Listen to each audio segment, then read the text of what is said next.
muhammadu sirajo mo barke mum saroye e leyde mo golle mum jaali e nokkure yidɓe mum waɗi allah njokke ahmada yew haala maako o allah tan woni golle maako o sunna tan tijjani o no jokku tan waɗi julɓe ndenti muhammada. Assalamu aleykum wa rahmatullah. Komin Abdoulaye Diop Médina Gounass ko ardi fof emin calmina laamu kisngu e golle pattam lamiɗe waɗi ɗe saabu eɗen gandi en ɓoyinande alphabétisation kono semaine tan waɗatno hikka ɓe mbaɗani en lewru ɗum ko yettude allah yettude laamu kisngu eɗen belti e ɗum ɗon eɗen ñaago allah nde ɗum tabitta jokka ha alphabétisation ɓeydo yarude yeeso so yimɓe ni eɗen gandi Médina Gounass ko commune mawɗo waɗi te eɗen gandi duuɗe français ngala nder Médina Gounass ɗum waɗi alphabétisation tan wawata toon waɗede beele yimɓeɓe kejja kono eɗen teski so tawi wuro ngo no mawniri ni so duuɗe ɓeydaka ene wawi addude caɗele hewɓe dañata chance pour wawde janggude wadde minen min cuuɓi ko aɗi foof yo duuɗe ɓeyde duuɗe alphabétisation yo ɓeyde ha commune o fof wawa hejjude hen jangguinoɓe kadi yo keble surtout e tem fonctionnel uji ɗi ko ɓuuri hen hewde tem fonctionnel uji min jiiɗi jangguinoɓe ɓeyde on ɗon saaha ko so ɗum ɓenni yo sukaɓeɓe nattina ɗemɗe gendiɗe saabu eɗen gandi ko ɓuuri hen hewde ko moyen d'âge ko 15 fayi dow joni eɗen jiiɗi yaroɓe duuɓi 9 fayi dow ɓe nattine e nder jangde nde beele yimɓeɓe mbawa waɗa bénéficie o e jangde nde no hannirta ni eɗen gandi guila 2010 c'est à dire duuɓi sappo e nayyi hannde ko Médina Gounass ene dilla e ɗeɗo oɗo projet wadde Médina Gounass naɓe en jogui hen humpito e karallagal to banggue jangde kadi won goɗɗum kadi ko jiɗɗen kadi ñagade laamu ngu woni to banggue duɗe ɗe hebloɓeɓe yoɓe mballu en hebloɓe taw ene joguiɓe humpito karallagal to banggue ɗemɗe ɗe wona tan ɓe ganduɗa ko heblaɓe tan gaara ƴette ne kebla yimɓeɓe yoɓe gon joguiɓe karallagal to banggue heblo ngo so ɗum ɓenni duɗe kadi duɗe batteɗe e nder ɗemɗe e nder français ɗi eɗen teski ko ɓuuri hen hewde ƴette tan ko yimɓe jangguɓe seeɗa tan mbaɗe e nder hen tawa jencude ndi jencude ɗaminade ndi heɓotako hen wadde so tawi jomumen ene goodi ƴette ɓuurɓe wonde haralleɓeɓe nawe toon ɓurata jogade jencude on ɗon e on ɗon dumunna kadi eɗen kaala hitande fof eɗen mbiya jangguinoɓe enen goodi ne jangguine kono yimɓeɓe jani hen nafoore woni hollum jangguinoɓe a yiyata ɗo jangguino Pulaar hande ha wiye woni député walla ministre walla naggam alay saago yimɓeɓe jangde nde wodo ko nafi ɗumen hande so tawi a wiyama sa jangguini sa yalti tan ma won ministre walla wona député walla wona goɗɗum hande ina softan ina ɓeydanma softude e on ɗon dow muna kono so tawi an a janggata gayna tan holko gonta joɗɗa kadi ha projet ara kadi patta kadi ɗum kadi ko caɗele yimɓeɓe ene jiiɗi on ɗon banggue kadi wallede so ɗum ɓenni balle ɓe nattini e fonction publique surtout ɗum ɗon ɗum ko hunde nde ganduɗa hoorema emin ɓooyi ɗum haɓede pour yo ɗum wat kadi seeɗan faguji ɗi hen hewɓe en jogui caɗele ha joni seeɗan faguji jangguinoɓe ko ɓuuri hen hewde keeɓani ɗum ko ballal amen minen jangguinoɓe minen ñaagui on ɗon ngal ɗon ballal beele ne watte hen en grosso modo haaloɓe ne keddi en kannat ɗo tan ha sagoɗo inchallahu taala jaafoɗon noon haala ka heewi. Assalamu aleykum population Nemataba jooɗiɓe ɗo ɓe gorko e debbo onon fof on calminama kaddi salamu e inde coordinateur association Gune Bokolda woni docteur Diaw hande ko weltare mawde wonani kam no goni ñalngu ɗo e commune mbo Nemataba saabu min alphabétisation puɗɗormi ɗum ko e nder commune mbo Nemataba en 2003 to Saare Piccaɗo ɗo puɗɗormi alphabétisation en 2003 ko ɗum tagui ñalngu ngu hande weltini kam kono musidɗo meɗen mbo Gounass Diop no wini ko ɗon min puɗɗoran minen ɓuuri sattude ko e programme ji alphabétisation ɗi ko manquede formation ji ɗi e jangguinoɓe ɓe wiye ran a ɓaŋama janguinoygol duuɗal Pulaar kebleɗa yontere wiye ko programme mo lebbi 9 liggoroyranin a tawat ɗon ɗini satti buyi honan seeɗa ko superviseur o ɗum ɓurta tampinoyde e ɗon miɗo ñaagui pour jangguinoɓe ɓe keble ha ɓe keɓa karallagal tengtugal ngal ɓe mbawa liggoroyde to jaye to ɗimmel ngel janguinteɓe ɓe miɗo ñaagui so tawi woni wawat wonde hono hen wallirde pour keɓen école aji 100 école ɗum ɗon koko mbammi testé e programme ji association gune ɗi waɗannoni piloté en 2022 on programme ɓurno wadde réussir programme ji piwɗi min jokkannonin ɗi nane monsieur le maire mbo memi droit ji rewɓe ɓe koɓe janguintenin ko miɗen jangga tan kono seedantagal ɓe kammanaka okkede seedantagal pour ɓura ɓe wadde motivé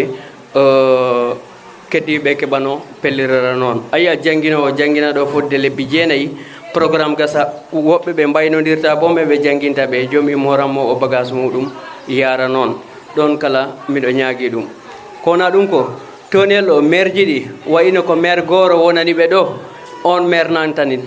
maire ji ɗi no nattin juuɗe mumen e programme ji duuɗe pularɗe no teddinere no école aji français ɗi teddinirani pour affaire o ɓuura yarude no haniri ni miɗo lamdo fi hoko hen takara leyɗe tubakkoɓe ɗe wona ko mairie goro wattaron financé projet goro ga meɗen on mairie ittara partenaire ji mumen gara darta duɗe ɗe walla gara darta programme ji mumen ɗi no gorri ga département meɗen gani taw maire o duuɗe pular ɗi mbaɗa ɗo commune maɗa ɗo an maire a immata ko hay nde lawol gorol mbaɗa supervisé duuɗe ɗe jaaha sur le terrain mbiya alaroyi janggoɓe monsieur le maire ko an nani ɗo ko pour maire ji département o ɗi fof walla maire ji sénégal ɗi fof ɓen poti wadde juuɗe mabɓe e duuɗe pular ɗe ko una e defa min kollano kono ɗi duuɓi ɗiɗi min jaari allah min jaari RDA e monsieur le maire hankala ko min majjuno min kocci ɗum sare kaba kala ko min majjuno han min kocci ɗum allah e RDA e monsieur le maire han sa windiɗo bindel ko famɗi yo elewaɓe am capantaro ɓe mbindangel han jokkere en ɗam ko won ɗon miɗo weltori allah miɗo weltori ɗum buɗɗiɗi ɓe gokkoni minen han ɗin ɗi gaddani minen jokkere en ɗam nde min ɗaminanoki ho min keɓat minen paala noon ɓeydanede ko ɓuuri ɗum dude ɗe ɓe keɓani ɓe minen paalano ɓen keɓ ha jiiya ko min jii ko min jaari allah min jaari o ya allah naɓit golle ɗe yeeso min beltanima allah min beltanima o min jaari hoɓɓe men ɓe madina gunas ɓe ya allah nabru golle ɗe yeeso salmini hoɓɓe men ɓe gari e jaam yaaɓe koɗɗe jaam ɓe giwiro maɓɓe ɓe gariga maɓɓe mi salmini ceerno amen mawɗo o RDA e ceerno Oumar Camara minen de kay hannde minen belti sabu duɗal ngal minen manga kunda sabu duɗal ngal min jii hen faamuyeji heewɗi sabu min mbawa hiisade min mbawa tarde woɓɓe amen ɗi jangi français kono woɓɓe amen janggani français joni noon ɓe janggani français ɓe ko ɓe min wona naɓorede école ji pulare sabu si a woni e nder saare a wawra haalde français a wawra windude a wawra haalde pular a wawra windude ta ɗum ɗi satti sabu jamanu meɗen o jo en jawrino ɗo jo ko jamanu jande wiya jande pular yo jande français yo pi ko jande ran wiya meccal ala bongal ala perdugal hay goral ko ɓuuri hewde ko jo ko pular o liggortani joni noon kay yimɓe ɓe ñaagui ballodiren duuɗe joyi cubano joni minen paala haajo komin nemataɓa min ɓeydane duuɗe ɗe beru minen kala janggoɓe ɓe minen ñaagui allah yimɓe ɓe tinno bakkilo museji amen ɗi bakkili minen kala elewaɓe min ɓeyda wakkilade saabu museji ɗi tan ko bakkili yo minen elewaɓe si min ballani ɓe han wawra yarude yeeso jaari allah mi jaari bulunda ko renti ɗo ko inde allah jurum deero jurmotoɗo o jettoɗe ɗe godani ko allah jeyɗo binde julde kisal duumingal yo wone ko hoho men mouhammad wona e koreji makko e wondiɓe makko ha ñande ñawore bandiraɓe tedduɓe mbiyetemi ko abdoullahi acc mbiɗa ƴetta ɗo konngol e inde madina gounas kono e inde fedde men thiafal fedde thiafal woodi gila 1987 tawa darniɗe ko sukaɓe étudiant ji janggannoɗi arab to wuro ne wiye fas gounas hedde Koupentoum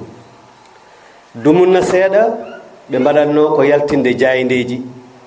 windude ɗum e pular ɓe nawa sodifique texte ɓe mbaɗane ɗum saisi yalta ko noon yimɓe ɓe nganndanno habaruji kewɗi ha hedde 92 fedde caafal watti yaltinde defte ko heen yaltina defte jeeɗiɗi pular wona hen ɗe jiiɗon ɗe yeese men ɗo adani kam wadde présenté fedde caafal mi haalira noon min woni secrétaire permanent et rédacteur en chef fedde nde caafal noon ko ceerno mahmoudou dialaluddin ardi ɗum ko fedde nde ngannduɗaa ene jogii structure uji tati ceertuɗi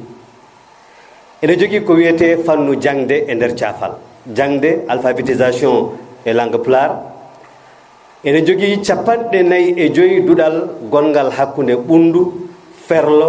damga haa nder fuuta hannde on structure wiyete ko anndu diine ma anndu diine ma noon minen somin mbi ɗum wona tan janngude sharia no lootorte no wona ɗum tan min jiyata anndu diine ma minen somin mbi anndu diine ma tan ko neɗɗo o e hoore muɗum fof makko koye diine makko fawi so remat so waɗat mécanique kala ko waɗata koye diine makko jeeya koye hoore makko jeeya ɗum woni anndu diine ma minen to amen joni noon tawde mi waɗi présenté caafal ha yettiɗo anje jutnade e konngol he mi faya e solution ngaji ɗi min cikki minen so tawi abbama hen ma wot ko nafi e jangde nde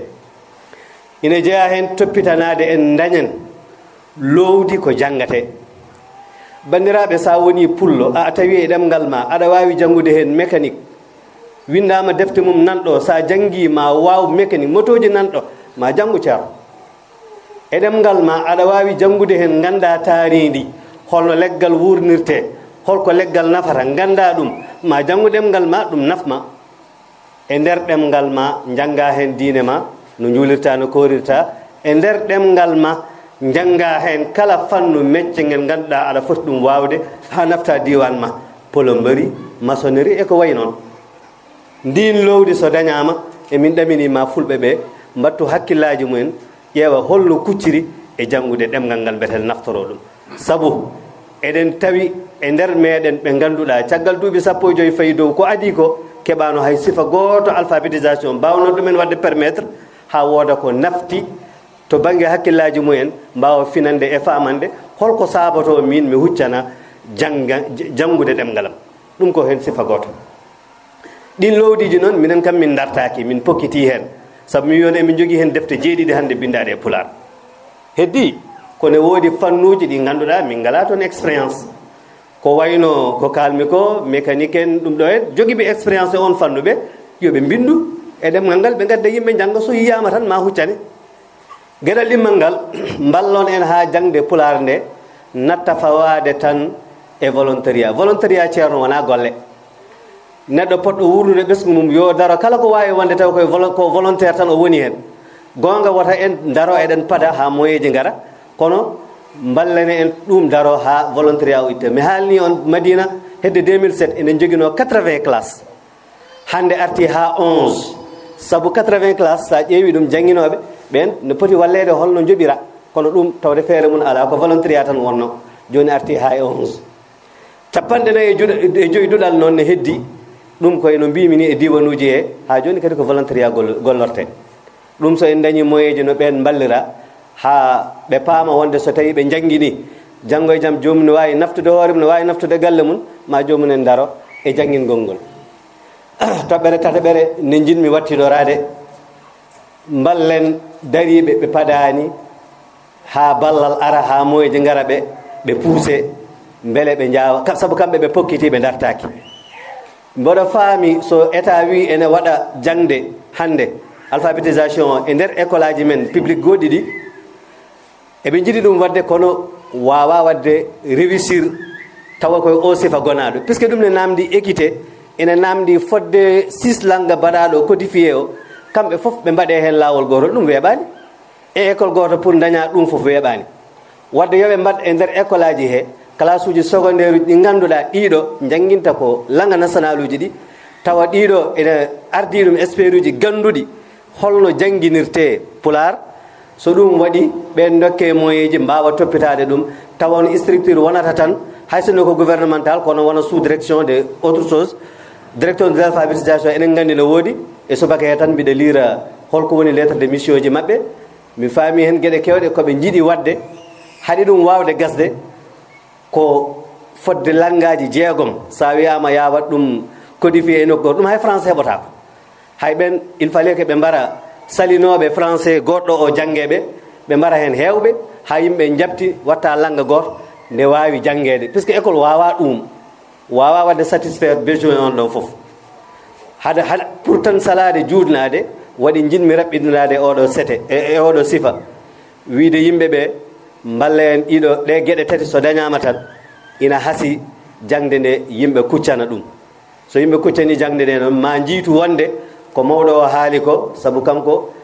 kawruɗo guila e murtuɗo jooɓen kam minen min gandi nafoore muɗum on ne foti haalde kala to yimɓe goni